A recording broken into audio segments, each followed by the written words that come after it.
สูบตะเกียงหรือตะเกียงก็ประยุกต์เพราะมันไม่มีไฟฟ้านะฮะแล้วก็นั่นแหละผมโตมาจากสิ่งเหล่านี้ทั้งระนาดราชตะโพนทั้งลิเกนานๆก็จะมีหนังตะลุงแปลกมากมีหนังตะลุงไปฉายเป็นหนังตะลุงเมืองเพชรแล้วก็นอกจากสิ่งบันเทิงเหล่านี้สิ่งที่เป็นทำให้ผมมีเวลากับมันมากก็คือหนังสือบ้านผมเต็มไปด้วยหนังสือครับเพราะว่าพ่อเป็นครูคนแรกและคนเดียวของผมตั้งแต่ผมเริ่มรู้ความแม่ผมอ่านหนังสือไม่ออกพ่อผมสอนเด็กให้อ่านออกเขียนได้ลูกทุกคนอ่านออกเขียนได้เพราะพ่อชอบในเรื่องโครงกลอน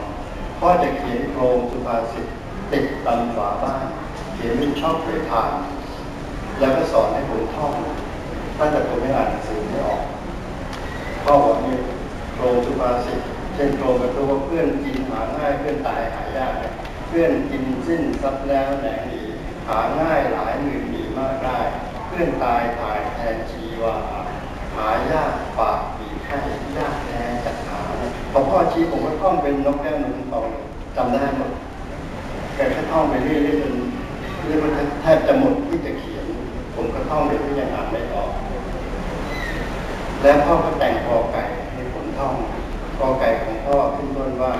กอเอ๋ยก็กอไก่จงขันเรื่อยไปถ้าจะฟังขอใครอยู่ในรังผู้ฝรั่งเขาชอบกินทำไมถึงผู้ฝรั่งเขาไม่รู้นะขอขวดเขาใส่เหล้าเจ๊กไว้เจ้าเขาชอบกินไม่ต้องเจ๊กไว้เจ้าผมไม่ชอบนั่นแหละเราถึงต่อเต่าหลังมันเป็นกระดูกถ้าจะเรียกให้ถูกตรงเรียกว่ากระดองเป็นพอลูกพูกจากต้นมะยมลูกตาโตกลมเด็กเห็นก็กลัวเนี่ยเป็นกอไก่ที่พ่อแต่งให้ผมท่องน้องผมก็ต้องแบบนี้พ่อสอนที่ต้องอีกแม่คงดูจงแจ้งลูกมาแวงแต่งทองลูกคนหนึ่งแล้ว1 2ไม้กระบองอะไรกระบุงไม่คงไม่คนไม่กบไม่อะไรเนี่ยผมท่องโดยที่ว่ายังเขียนไม่เป็นผมท่องได้หมดแล้วพ่อก็สอนให้ผม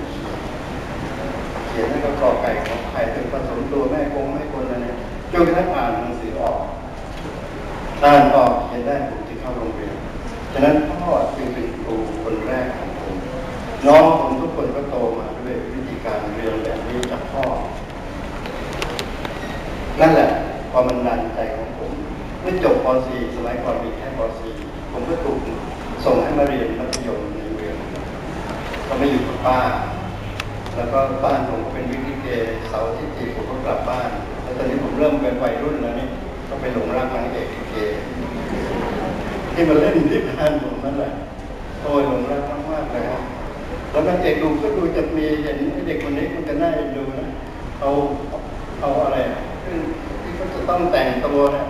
มาให้ผมเขียนลายผมเขียนไม่เป็นผมพยายามไปติดโรยกาบเพชรอะไรแบบลิเกให้ครับดีใจพออีกอาทิตย์หนึ่งกลับมาปรากฏว่าหายไปแล้วนางเอกหายไปไหนหนีตาม